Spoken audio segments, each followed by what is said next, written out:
Boa noite. Olá. Estão me ouvindo bem? Boa noite, Davânia. Boa noite, queridos. Sejam bem-vindos. Está bom o áudio, só para saber se o volume está bom? Vamos aguardar um pouquinho o Bruno entrar. O Bruno entrou aqui, deixa eu convidá-lo.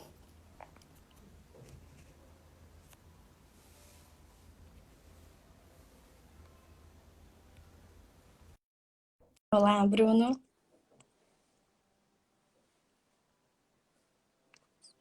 Aguardando um pouquinho. Oi, Bruno. Oi, boa noite. Boa noite. Tudo bem com você? Tudo bem, graças a Deus. Que bom. Então vamos dar boa noite aos amigos que nos acompanham na noite de hoje. Sejam todos bem-vindos a mais uma noite de reflexão espiritual. É um prazer estar com vocês. E hoje, contamos com a ilustre presença do nosso amigo querido Bruno, que há anos faz parte das atividades no CEAP e hoje está aí contribuindo nas atividades online, com suas ideias, nos trazendo suas reflexões. E antes de dar início, eu vou dar um recadinho que solicitaram que façamos desativar os comentários durante a palestra.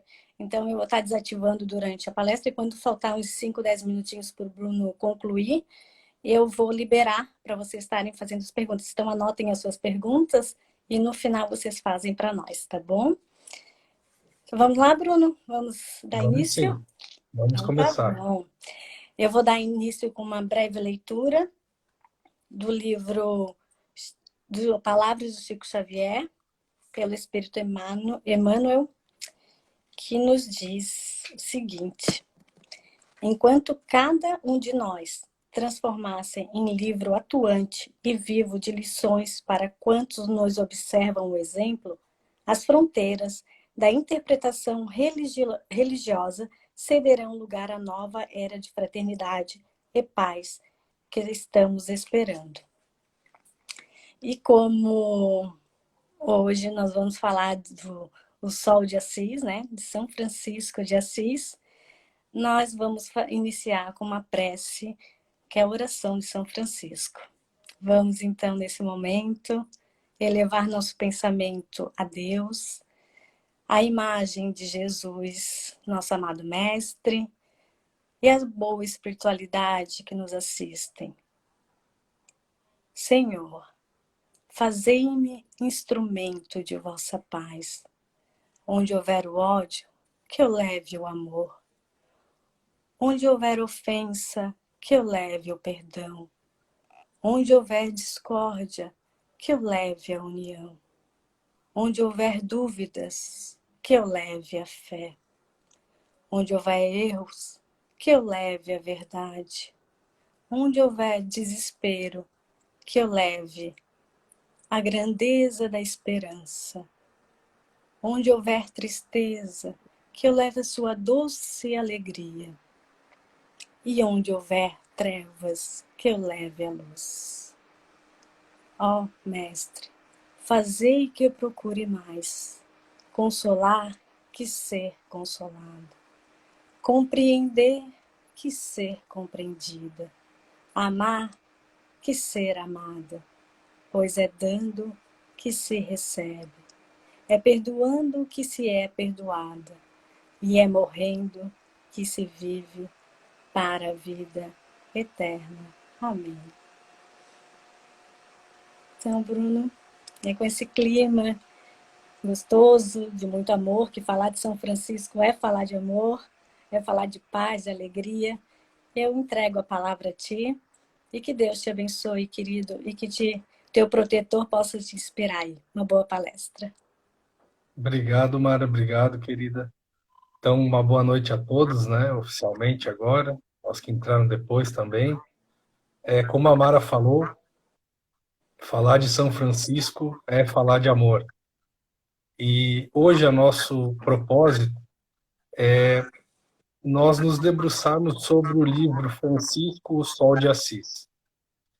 Só o áudio tá bom para vocês? Porque para Sim. mim tá dando um pouquinho de retorno. Tá É? bom. Não, mas não tem problema. Se tá bom para vocês, está ótimo. Eu consigo me achar aqui. Esse livro ele foi escrito por Joana de Ângeles em conjunto com Divaldo Franco. Então, não é que ele foi psicografado por Divaldo Franco. Há passagens de psicografia, né, que são as partes da Joana, mas há passagens de Divaldo. E por que que isso é importante nós falarmos, nós pensarmos um pouquinho nisso? Porque, na verdade, tanto a Joana como Divaldo, eles conviveram, eles têm conhecimento de causa. Eles tiveram a oportunidade de estarem reencarnados juntos com Francisco de Assis. Nesse livro eles narram isso. Joana de Ângeles teria sido a reencarnação de Clara de Assis, que assim como Francisco, que se despojou dos bens materiais, ela também, vindo de uma família nobre, se despojou de todos os bens e foi viver o ideal da igreja de Francisco. Foi viver se despojando dos bens materiais, foi viver na simplicidade, foi viver os ensinamentos de Jesus. E era amiga do peito, amiga fraterna, amiga de todas as horas em Francisco de Assis. Inclusive tem uma curiosidade no livro em que Divaldo coloca que ele e o Nilson, acho que vocês viram o filme do Divaldo, a maioria viu, quem não viu é uma boa recomendação. Ele e o Nilson, aquele amigo dele de todas as horas, né, amigo de caridade, amigo de ideal espírita, conviveram também com Francisco. Né? E depois nós até vamos ver uma mensagem, eu vou ler uma mensagem para vocês, que é uma mensagem que foi recebida por Chico Xavier, uma mensagem para o próprio Divaldo, né? Para que ele tivesse força nos percalços que ele ia enfrentar. Então nós estamos falando de um livro que é a base da nossa exposição, de duas pessoas do convívio diário que conheciam bem aquele espírito, né? Não é simplesmente um biógrafo, né? Então esse é o primeiro ponto que nós gostaríamos de destacar e gostaríamos de recomendar essa leitura, porque é uma leitura fantástica, realmente é uma leitura que nos faz pensar, que nos leva para a reforma íntima. Depois eu vou contar até alguns detalhes do que aconteceu comigo lendo o livro. Eu achei bem interessante de compartilhar com vocês, porque talvez possam fazer o mesmo. E isso porque, pegando um gancho do que a Mara comentou na mensagem de início, falar de Francisco de Assis é falar do exemplo, é falar, empregar com o exemplo, é falar na pessoa que deixa o claustro e se dedica à obra cristã. E isso é muito importante que a gente já compreenda desde o início e vá contextualizando com o decorrer da exposição. Então, a primeira situação assim que mais me chamou a atenção no livro, até que me despertou para buscar fazer uma exposição e compartilhar com vocês, é o fato de que Francisco de Assis ele é colocado depois de Jesus, né, e como eles colocam no livro, depois e antes, né, de Jesus não houve nenhum espírito como nós, né, que não seja um espírito puro, que foi melhor em termos morais de evolução do que Francisco de Assis. Então, se Jesus é o nosso guia e o nosso exemplo, o nosso caminho, a verdade e vida, Francisco de Assis, não sendo um espírito puro, é esse exemplo, esse modelo mais próximo que nós podemos enxergar e ver que é possível a reforma íntima, que é possível nós chegarmos a níveis mais elevados ainda nessa encarnação, enfim, desde que nós tenhamos o esforço próprio. E por que eu falo isso, né? Francisco, ele era um jovem considerado boêmio em sua juventude, ele gostava de aproveitar a vida como qualquer outro jovem, tinha posses, tinha condições, era de uma família de burgueses bem resolvidos financeiramente, de propriedades, e tinha como muitas pessoas naquela época, né, ele nasceu no final do século XII, início do século XIII, começou as suas pregações, e como muitos jovens daquela época tinha o ideal de ser um cavaleiro. Chegou, inclusive, a participar de uma guerra que teve entre Assis e Perugia, foi preso, tentou participar de uma das cruzadas também, viveu nesse contexto de cruzadas, início do Tribunal da Inquisição, né, no início do século XIII. Então, ele vem nesse momento conturbado, e nós já vamos trabalhar a missão que ele veio e por que ele veio nesse momento, né? Então, a gente está falando do século XII, mais ou menos 1.200 anos após a vinda do Cristo.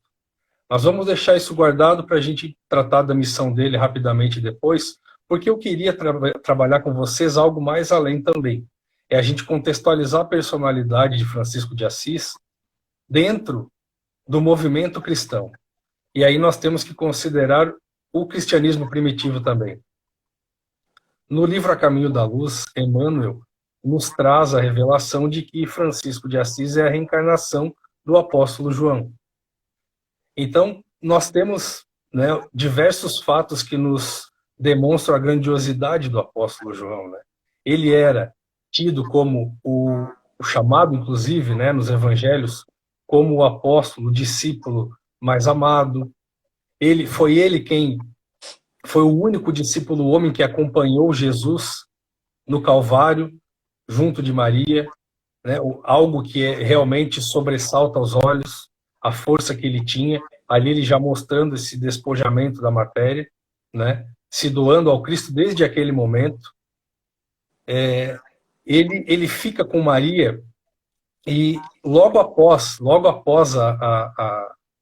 Jesus subir ao madeiro, Jesus olha para eles e diz que mulher, este é teu filho, e filho, eis a tua mãe. E, na verdade, ele professava o que ia acontecer depois, né? João, que acabou sendo o discípulo que mais tempo ficou encarnado, convive com Maria, né? Convive na mesma casa com Maria em Éfeso, e isso é bastante interessante, além do fato de que João escreveu 5 livros do Novo Testamento, né? Escreveu o último Evangelho, escreveu 4 epístolas e escreveu também o Apocalipse. Então, nós não estamos falando de qualquer discípulo, nós estamos falando de alguém que teve trabalho marcante, um trabalho incisivo, um trabalho que salta aos olhos já naquela época para nós. Só que não para por aí. Nós temos também, em termos de espiritismo, em termos da doutrina consoladora, ele como um dos trabalhadores dessa pleiade de espíritos. E por que eu estou dizendo isso? Basta que a gente pegue as obras básicas e analise. Então nós temos ele assinando, junto com outros espíritos de escola, a mensagem do Prolegômenos, do Livro dos Espíritos, que é a mensagem que vem logo após a introdução, explicando inclusive aquele conceito da cepa, né, que hoje muitos de nós compreendem, leva aquilo com carinho, explicando ali a missão do Espiritismo. Ele assina também o capítulo 8, uma mensagem do Evangelho segundo o Espiritismo, chamada Deixai vir a mim as criancinhas, em que nos fala da simplicidade e da pureza de coração. Assina o capítulo 15 do livro A Gênese, em que fala sobre as tentações de Jesus, também nos convocando a trabalhar o orar e vigiar. Ele assina ainda algumas mensagens na Revista Espírita, mais de uma, e não apenas isso. Isso a gente está falando, então, lá das obras básicas, basicamente do nascimento do Espiritismo, né? Mas em obras mais recentes, que nós temos a condição de entender esse movimento de transição planetária em que nós estamos vivendo, ele é descrito também por Manuel Filomeno de Miranda, no capítulo 13 da obra Transição Planetária e no capítulo 18 da obra Amanhecer de uma Nova Era, que são livros que compõem uma trilogia, não é? Que nos explicam esse instante que nós estamos vivendo. E ali consta que ele é um trabalhador ativo da transição também. Então, resumindo, nós podemos dizer que Francisco, ele é um trabalhador da Boa Nova, desde a origem do cristianismo.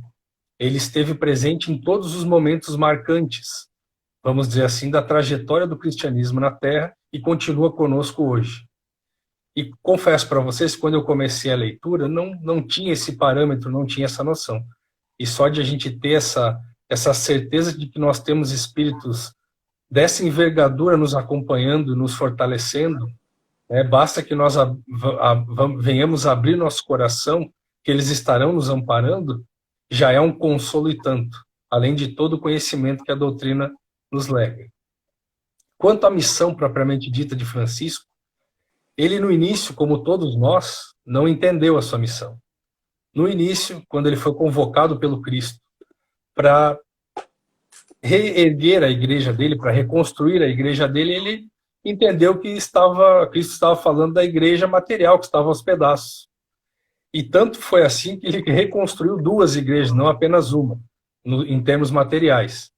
Mas logo ele entendeu, em sonho também, que desprendido, né, dos liames da matéria, ele entendeu que Cristo estava falando da igreja moral, Cristo estava falando da mensagem, daquela mensagem primitiva e pura que se deturpou com o tempo. Né? Nós temos que considerar que entre a vinda e a mensagem de Jesus e o renascimento de Francisco, nós temos aí 1.200 anos. E nesse meio termo, o cristianismo ele virou a religião oficial do Império Romano, século III. A partir do século VI foi criado o papado. E estas instituições, elas adaptaram a mensagem, né? Isso está lá no livro A Caminho da Luz, Emmanuel nos explica isso. A mensagem primitiva e simples, pura, foi adaptada às necessidades e às conveniências dos poderes temporais. Então, nós temos que entender essa importância também de Francisco. Graças a ele e essa exemplificação, nós não nos esquecemos do Mestre Jesus como aquele amigo querido, simples, à disposição de nós a todas as horas, né, que nos ensinou o determinismo da evolução, do amor, que por mais que passe o tempo, até o final dos tempos, ele estará junto conosco. Francisco nos resgata isso. Isso é extremamente importante, né? Na força do tempo e da história, é importante que tenham esses missionários, a grandiosidade deles.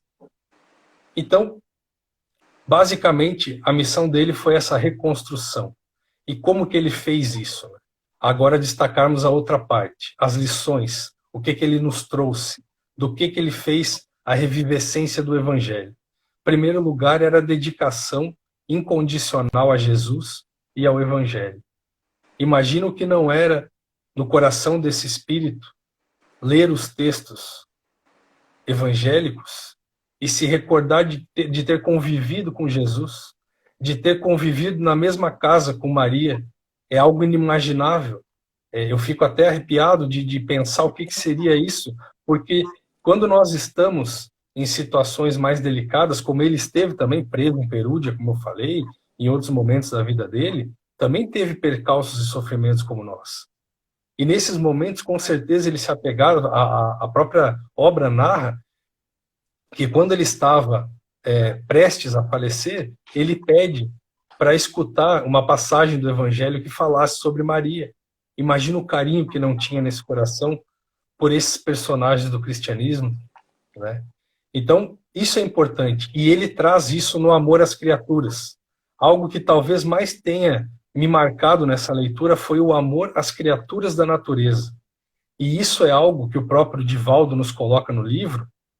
A percepção de Deus em todos os seres da natureza é uma marca, um indício de amadurecimento espiritual. E isso chega ao ponto de ele chamar os seres, todos os seres, inclusive inanimados, de irmãos. E aí eu busquei me colocar nesse lugar.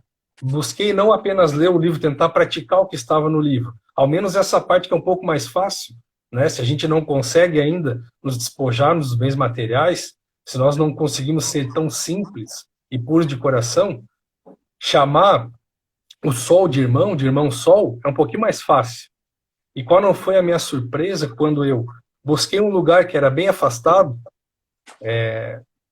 Meu sogro tem uma casa na praia do Moçambique, e a trilha é um pouquinho longa, passa por dunas, passa por um banhado, então não tem praticamente ninguém. E eu busquei aquela oportunidade para exercitar o que eu estava lendo.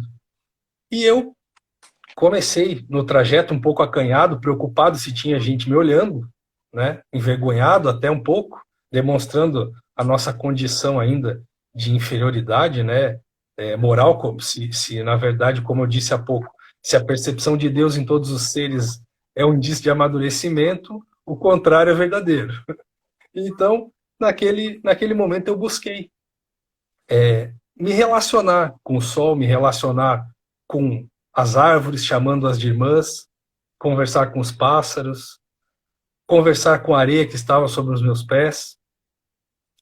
E você percebe que aquilo vai te dando uma noção de ser integral, uma noção de comunhão com o todo, com o universo, que realmente me impressionou bastante. Depois eu meditei aquilo e falei, bom, se um dia eu fizer uma exposição sobre isso, eu quero fazer esse testemunho, colocar isso, porque você lê é diferente de você fazer.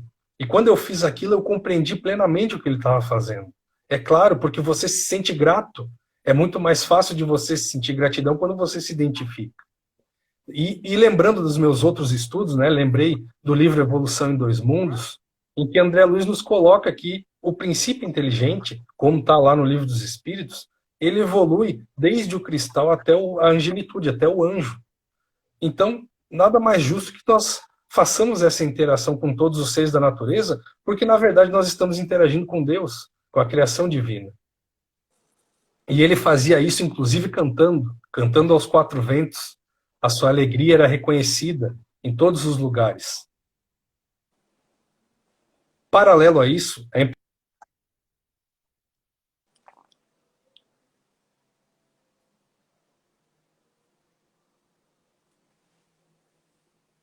Bruno?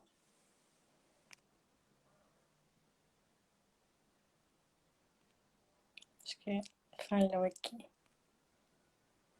Estão me vendo? Voltou? Deu. Voltou? Sim. Tá certo. Então vamos retomar. O que eu estava falando, na verdade, era a respeito da religiosidade dele. Porque não era uma religiosidade forçada e teológica formada nas escolas de teologia da época. Na verdade, Francisco nunca frequentou nenhuma escola das igrejas, ele simplesmente pregava com o coração. Ele não pertencia a nenhuma ordem, inclusive, e foi forçado a pedir a inclusão dele, o aval da igreja para que ele pudesse pregar, porque era uma condição legal. Os códigos canônicos da época exigiam que você fosse vinculado à entidade do Vaticano. Então, ele foi pedir essa vinculação, mas pura e simplesmente para viabilizar que fizesse aquilo o que ele queria fazer com o coração. Diferentemente de muitos da época, que nós sabemos pela história, que procuravam ficar enclausurados, Francisco não exercia uma vida meditativa dentro dos conventos, pelo contrário, dentro das igrejas. Ele vivia no mundo exterior. Emmanuel nos coloca isso também no livro A Caminho da Luz. Tem uma passagem que ele fala única e exclusivamente de Francisco. Coloca lá que mais de 200 mil franciscanos chegou a congregar a ordem, né, a ordem dos frades menores, conhecida dentro da igreja. E eles viviam uma vida simples.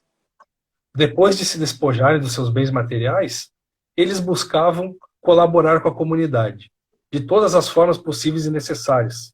Então, se precisava desatolar um animal, se precisava puxar água do poço, se precisava ajudar nas plantações, era o que eles faziam, consertar uma casa, enfim, todo tipo de auxílio possível. E não cobravam nada, evidentemente. O que eles aceitavam era só os alimentos mais simples. Não aceitavam alimentos elaborados, sequer isso.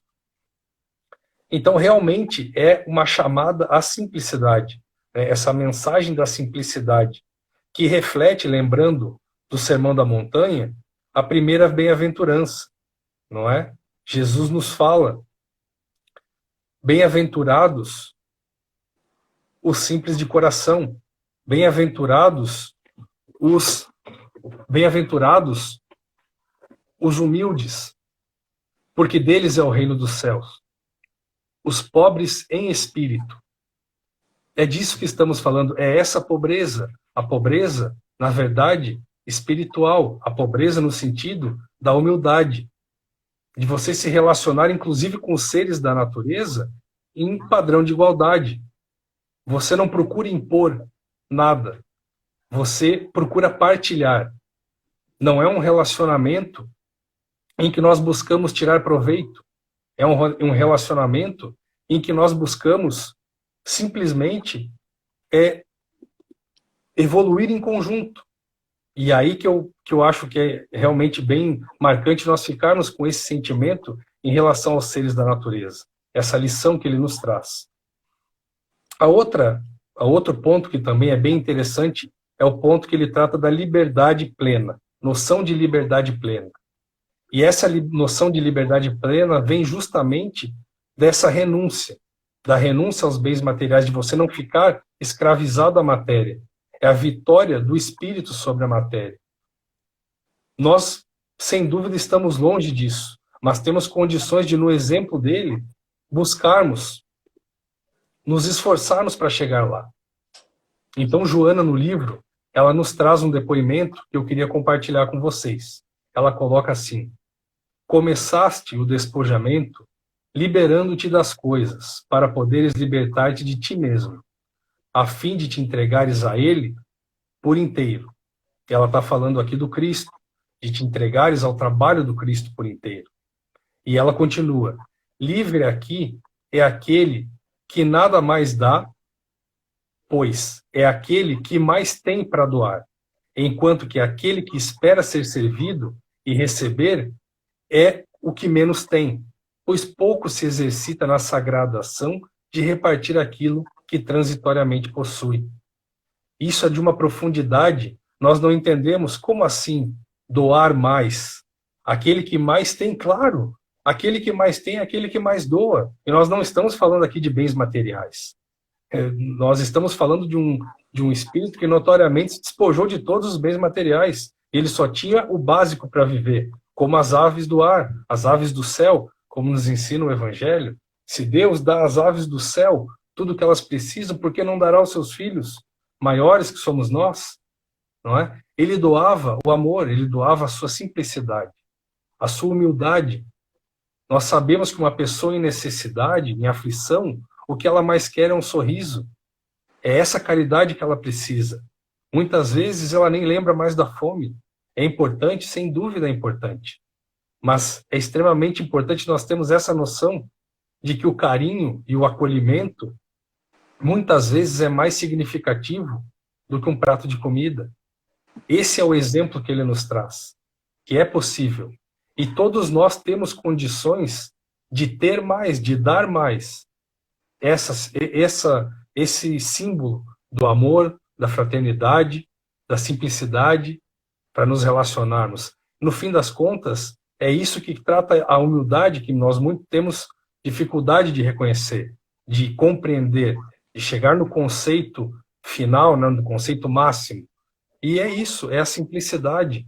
Estudando o Evangelho, nós conseguimos chegar a esse conceito. Emmanuel, em várias mensagens, quando trata dessa bem-aventurança, né, daqueles que herdarão o céu, porque são os pobres em espírito, os humildes, nos trata da simplicidade. E qual maior exemplo de simplicidade próximo a nós do que Jesus e Francisco? Não é? Outra marcante característica dele é a confiança e a resignação. Ele aceitava tudo que vinha de bom grado. Sofria, claro que sofria. Sofria como nós, mas aceitava porque confiava. Era uma fé sublimada, diferente. Ele tinha confiança e convicção de que tudo que Deus mandava para nós é porque era bom. E, com isso, ele excluía a dualidade do bom e do ruim, do mal, do melhor e do menos pior. Enfim, não busca se projetar, busca compreender. E é outro trecho aqui que eu gostaria de trazer também, literalmente para nós. O que ela coloca para nós, a Joana? Havia aceitação sem precedentes de tudo que a vida lhe enviava. e que nós habitualmente classificamos de positivo ou negativo, bom ou ruim, bem ou mal. Para nosso amigo, tudo era bom, tudo nos fazia crescer, desde que o nosso olhar conseguisse ler os acontecimentos de um jeito mais amplo e profundo, ou seja, significar a situação, dar significado.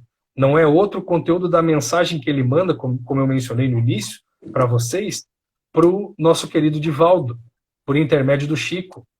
Ele fala que nós, por muito tempo, e nós já sabemos disso estudando Espiritismo, nós, por muito tempo, cometemos atos contrários à lei divina, contrários à lei do amor, enfim, a todas as leis morais que estão lá na parte terceira do Livro dos Espíritos. Nós viemos... Bruno, não estamos te ouvindo.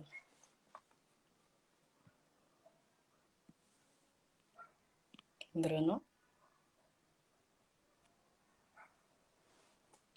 Pessoal, a minha conexão tá boa, né? Só Bruno? Bruno voltou?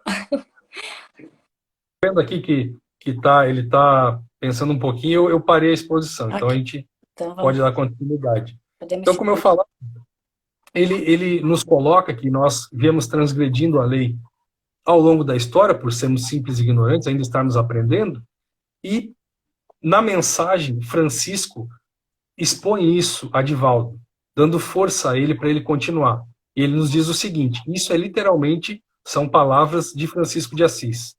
Não desfaleças. Em cada trecho da estrada, seremos surpreendidos pelas vibrações das nossas próprias obras, que o tempo guardou.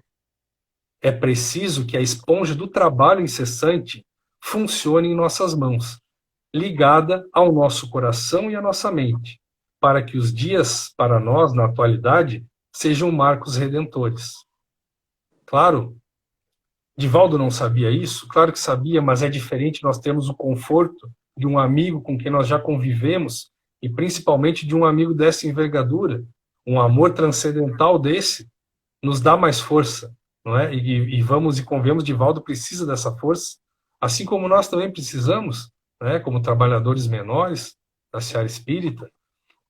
Uma situação bem marcante também foi que Francisco estava triste, muito triste, porque muitos irmãos dele, de franciscanismo, vamos dizer assim, né, ele não entendiam, não compreenderam aquela mensagem de despojamento, não compreenderam aquela mensagem de simplicidade, queriam algo a mais do mundo da matéria ainda, para nós plenamente compreensível, mas Francisco ficou triste com aquilo, e aí foi conversar com Clara de Assis, pedir a ela conselhos, e Clara falou, Francisco, meu amigo, você ainda não se despojou de uma coisa.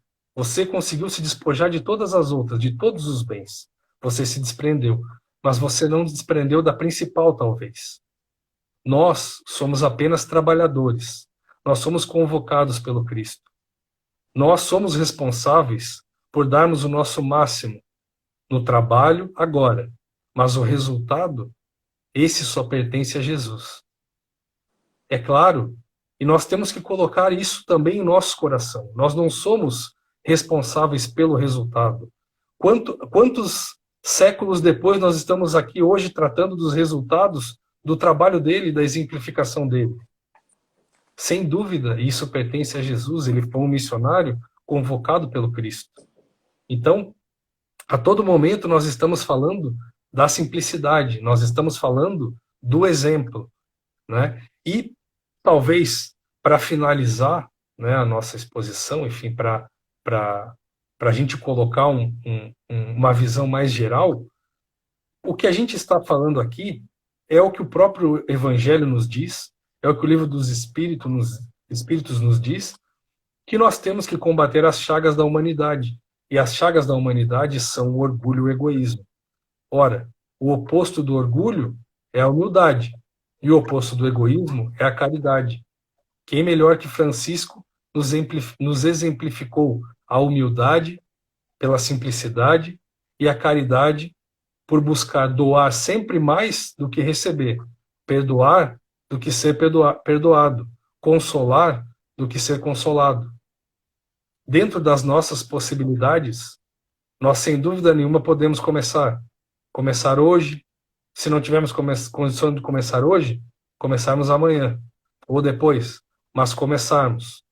Buscarmos não deixar de lado, porque é importante o estudo, compreendemos a mensagem, mas temos essa noção de importância da prática, da vida prática, do exemplo, não é? Ele dizia para os seus congregados que saíssem pregar o evangelho.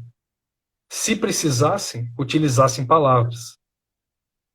E isso é profundo, isso tem que tocar nosso coração, porque nós muitas vezes nos utilizamos da retórica, de boas palavras, mas na prática nós não conseguimos vivenciar, temos dificuldade de vivenciar o evangelho. Então é importante que nós busquemos nos lembrar desse irmão, nos busquemos lembrar nesse momento que um irmão que nos veja a reforma íntima de perto vai se sentir mais tocado do que com belas palavras, não é? E, mais uma vez, eu trago um trecho do livro que trata exatamente isso. O que ele nos diz? Aí, nesse caso, é uma conceituação do próprio Divaldo, né? A simplicidade, ela não complica, não alimenta ilusões sobre si, não tenta parecer o que não é, não se superestima nem subestima, assume sua própria identidade de forma autêntica, relativizando o valor das coisas materiais. É algo de dentro para fora, da essência mesma de uma pessoa. É nós sermos reais. Nós não temos vergonha de expor o que somos, naquilo que acreditamos, buscarmos realizar os nossos ideais e os nossos ideais que sejam, sim, o ideal da doutrina espírita, o ideal do cristianismo primitivo, o ideal de amor, de fraternidade e simplicidade, tão bem exemplificados por Francisco. Para finalizar, eu coloco aqui alguns questionamentos que não é preciso que nós venhamos a responder, mas para que nós pensemos. E esses questionamentos não são meus, são questionamentos do livro, e ele nos pergunta, o próprio Divaldo, qual a nossa tarefa no movimento espírita? Para que estamos aqui? É para mostrarmos algo que não somos ou para buscarmos a reforma íntima? Para buscarmos aos poucos, sem evidência, externarmos aquilo que somos mesmo, com as nossas dificuldades? Qual o serviço desinteressado e anônimo nos realiza?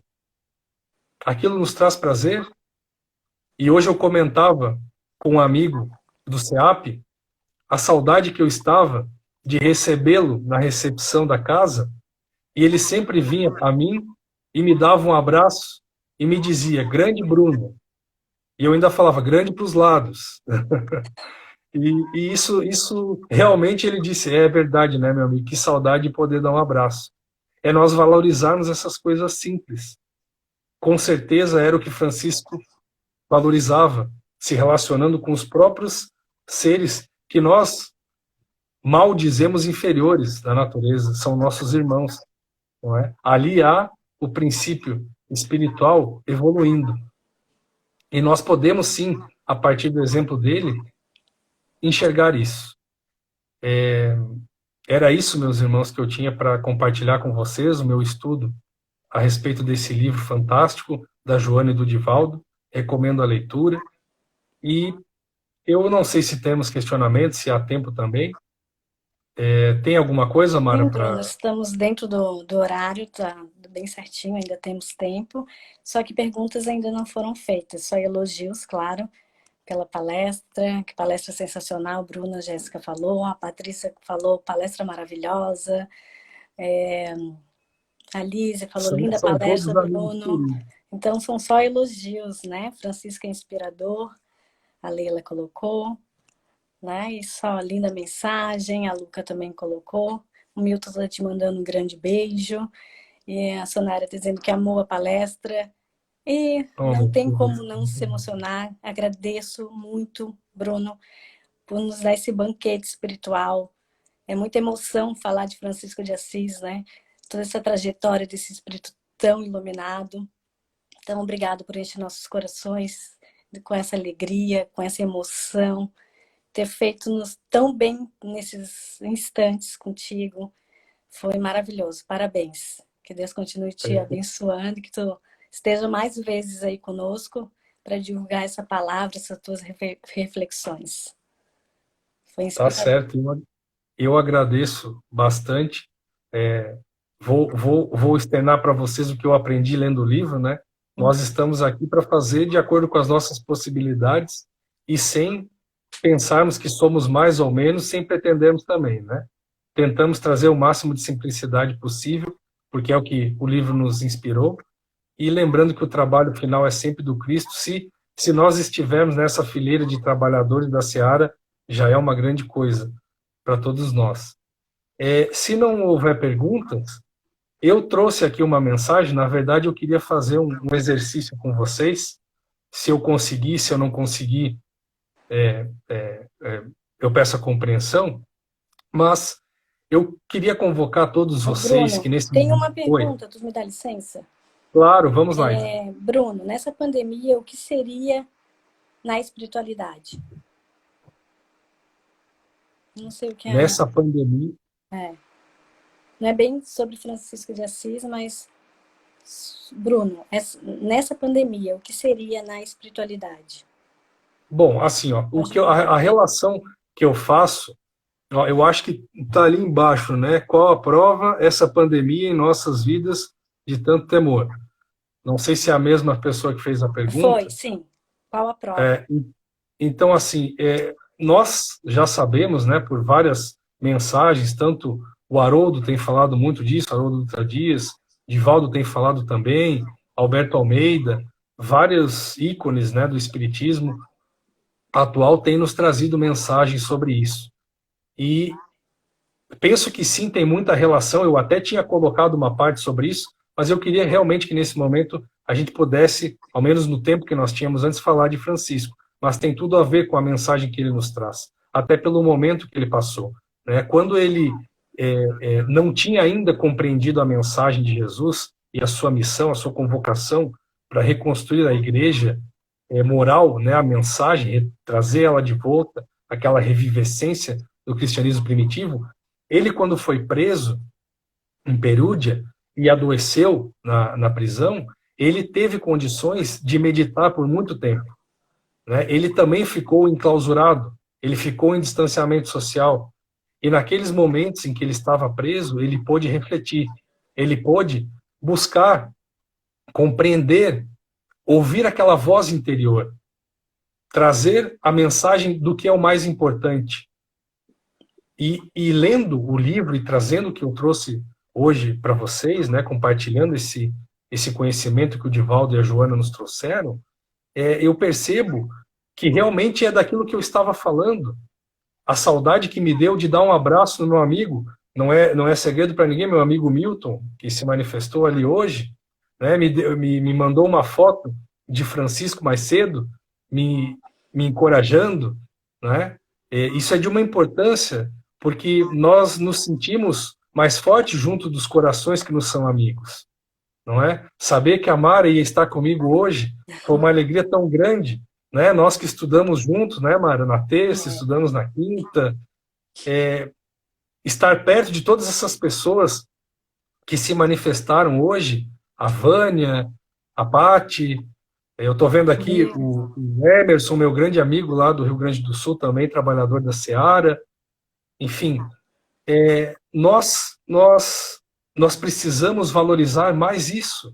E isso é a simplicidade que Francisco nos trazia, nos falava. É buscarmos... Não há problema nenhum em termos posses, bens materiais, desde que utilizemos bem esses bens, né? O próprio Evangelho nos diz que o progresso, a lei do trabalho, ela nos traz esses méritos, isso é necessário. Nós temos uma infinidade de evolução e hoje nós vivemos isso mais do que nunca. A evolução que nós temos tecnológica, enfim, espacial, é fantástica. E isso, o próprio Divaldo nos trazia na época do Pinga Fogo, que isso iria acontecer, isso vai reforçar nossa fé. Nós temos condições, mais do que nunca hoje, de ter uma fé raciocinada, né, de colocarmos à prova, e não é por questionarmos, nós ainda temos essa condição retraída de não saber se aquilo é verdade ou não. A nossa fé ainda é muito uma fé de crença, não é aquela fé de confiança restrita em Deus, nosso Pai, como tinha Francisco. Então, eu penso, talvez respondendo a pergunta, nesse sentido, de que esse momento é para que, dentro das nossas possibilidades, nós possamos valorizar o que realmente tem importância, valorizar coisas mais simples. E a partir dessa simplicidade, perdermos essa escravidão que nós temos em relação à matéria, que nos causa tanta angústia, que nos trazem tantos males. No livro é colocado isso também, né? Eu não trouxe essa mensagem porque o tempo não comporta, infelizmente. Mas o livro nos traz isso. Esse apego à matéria, essa falta de significação dos sofrimentos, né?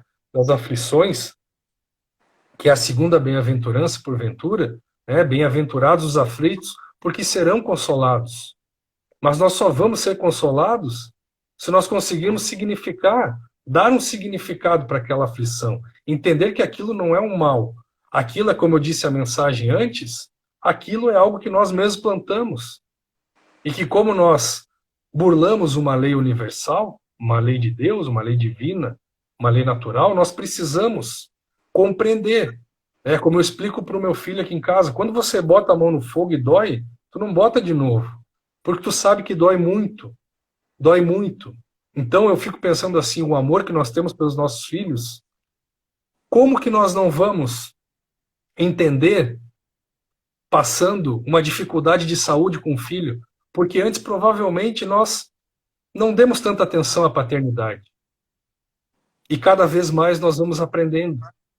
E isso é algo com o qual nós, como fazia Francisco, ele agradecia a Deus a tudo, inclusive acolhendo a morte, agradecendo o instante da morte, porque entendia que aquilo também era algo necessário à evolução. Desculpa se eu me estendi um pouco, mas o pessoal que me conhece sabe que eu Bruno, me estendo estamos bastante. dentro do horário, temos ainda 10 minutos. Você queria colocar mais alguma coisa, deixar mais alguma mensagem? Eu só tenho alguns recadinhos para dar e daí posso finalizar. Tá, então eu vou finalizar como eu tinha programado, para a gente tentar fazer um exercício de simplicidade também.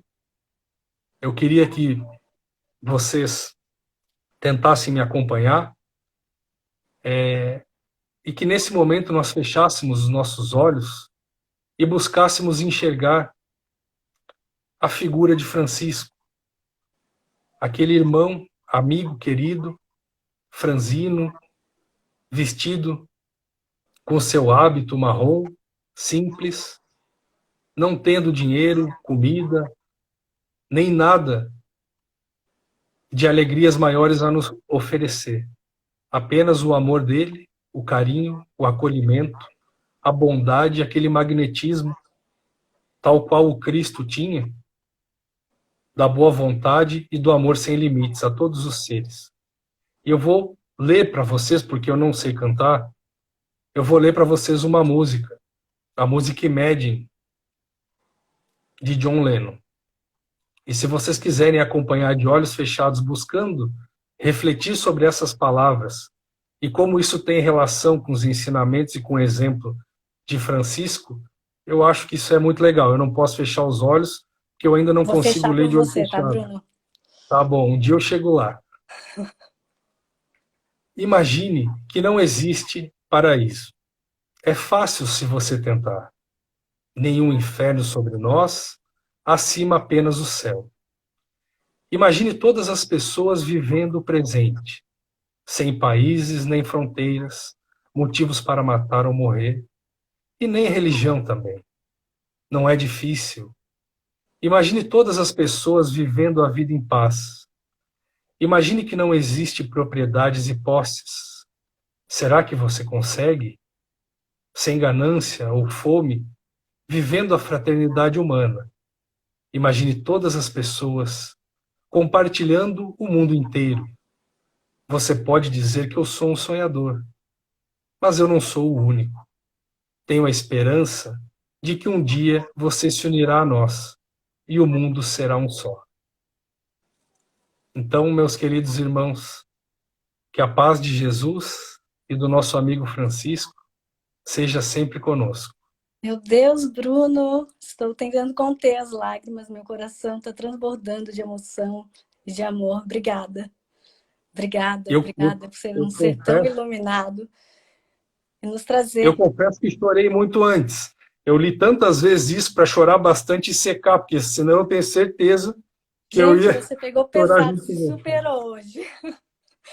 Obrigada, Obrigado. querido. Que Deus te abençoe, te ilumine cada dia mais.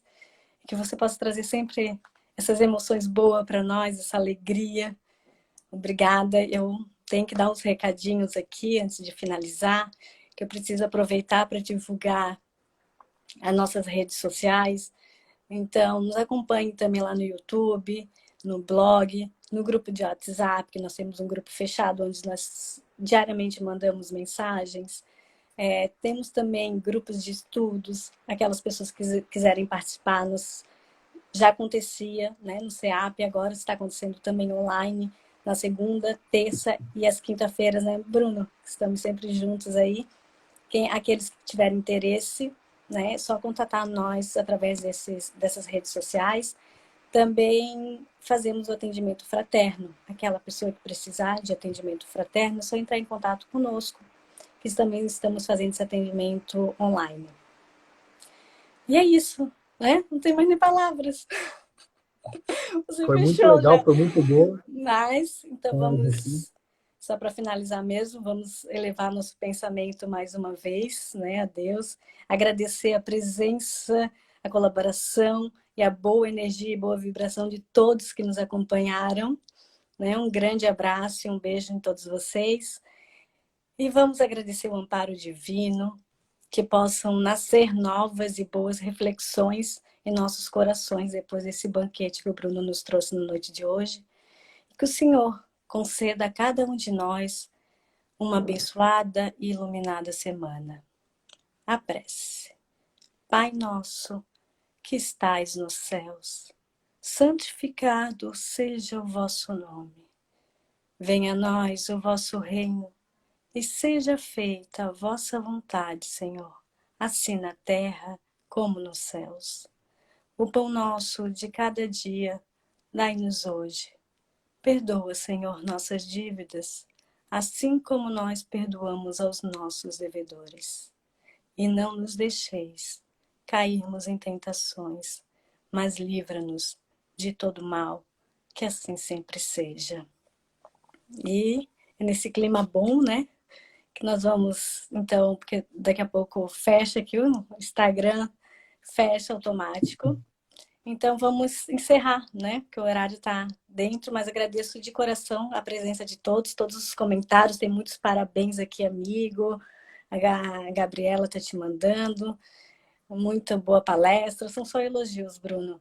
Obrigada pelos trabalhos e muitos aplausos e muito carinho desse pessoal que vem nos acompanhando. E é um prazer estar com vocês. Obrigada pela oportunidade. Fica bem. Eu agradeço a todos também. Muito obrigado. Até Fiquem em mais. paz. Vou encerrar. Beijo. Tchau, gente.